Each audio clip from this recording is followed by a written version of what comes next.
ಅವರ ಬಗ್ಗೆ ನಾವು ತಿಳ್ಕೊಳ್ಬೇಕು. ಬರೀ ಪುರಾಣಗಳನ್ನು ಕೇಳಿದ್ರೆ ಸಾಕಾಗಲ್ಲ, ಇತಿಹಾಸವನ್ನು ತಿಳ್ಕೊಳ್ಬೇಕು. ಇಸ್ಲಾಂ ಆಗಲಿ, ಕ್ರೈಸ್ತ ಮತವಾಗಲಿ, ಕಮ್ಯುನಿಸಂ ಆಗಲಿ ನಮಗೆ ಮಾಡಿದ ಹಾನಿ ಏನು, ನಮ್ಮ ಪರಂಪರೆ ಬಗ್ಗೆನೇ ನಮಗೆ ತಿರಸ್ಕಾರ, ಅಜ್ಞಾನ ಎರಡೂ ಬರುವಂತೆ ಮಾಡಿದ್ರು. ಅದಕ್ಕೆ ಎಂದೂ ಅವರ ತಂತ್ರಗಳಿಗೆ ಬಲಿಯಾಗಬಾರದು.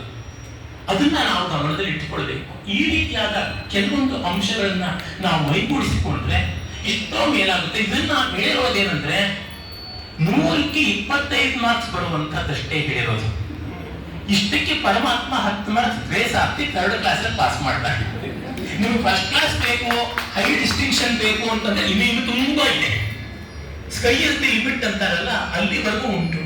ಆಮೇಲೆ ಮಾತೃಭಾಷೆ, ಅದು ಕನ್ನಡವಾಗಲಿ, ತಮಿಳಾಗಲಿ, ತೆಲುಗಾಗಲಿ, ತುಳು ಆಗಲಿ, ನಮ್ಮ ರಾಜ್ಯದಲ್ಲಿರುವಂತಹ ಹಲವು ಭಾಷೆಗಳು, ಅವನ್ನ ನೋಡಿದ್ರೆ ಮಾತೃಭಾಷೆಯನ್ನ ಕಲಿತುಕೊಳ್ಳೋದ್ರ ಜೊತೆಗೆ ನಮ್ಮ ನೆಲದ ಭಾಷೆ, ಇಲ್ಲಿಯ ಸ್ಥಳೀಯ ಭಾಷೆ ಕನ್ನಡ ಕಲಿತಿರಲೇಬೇಕು.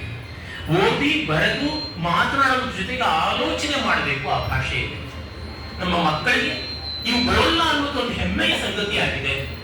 ಕನ್ನಡ ಬರೋಲ್ಲ, ನಮ್ಮ ದೇಶದ ಭಾಷೆ ಬರೋಲ್ಲ ಅಂದ್ರೆ ಅವ್ರನ್ನ ಒಂದು ಮೈಲಿಗೆ ತರ, ಅವರು ಕೆಲಸಕ್ಕೆ ಬರದೇ ಇರೋರ ತರ ನೋಡ್ಬೇಕು. ನಾವು ಬಹಳ ಕಟುವಾಗಿ ಹೇಳ್ತಾ ಇದ್ದೀನಿ.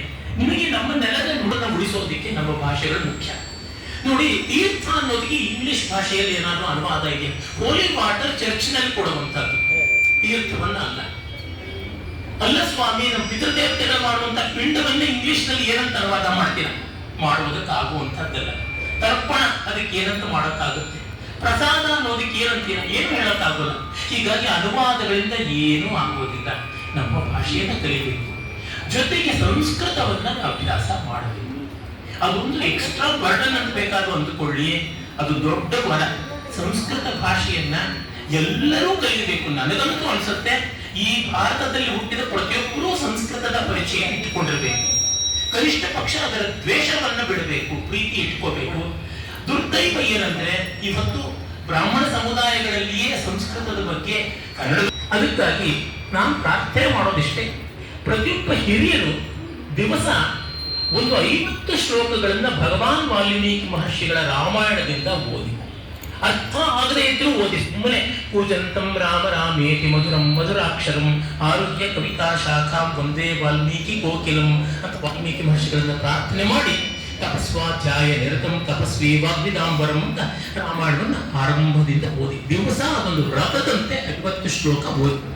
ನಾನು ಹೇಳ್ತೀನಿ, 2 ವರ್ಷಗಳಲ್ಲಿ ನಿಮಗೆ ಎಷ್ಟೋ ಸಂಸ್ಕೃತ ಪರಿಚಯ ಆಗಿರುತ್ತದೆ. ಮತ್ತೆ ನನ್ನ ಪೂಜ್ಯ ಗುರುಗಳಾದ ಇದೇ ವಿಜಯನಗರದಲ್ಲಿದ್ದಂತಹ ಮಹಾವಿದ್ವಾನ್ ಎನ್ ರಂಗನಾಥ ಶರ್ಮರು ಸೊಗಸಾಗಿ ಕನ್ನಡಕ್ಕೆ ಅನುವಾದ ಮಾಡಿದ್ದಾರೆ. ನಿಮಗೆ ಇಂಟರ್ನೆಟ್ ಅಲ್ಲಿ ಫ್ರೀಯಾಗಿ ಡೌನ್ಲೋಡ್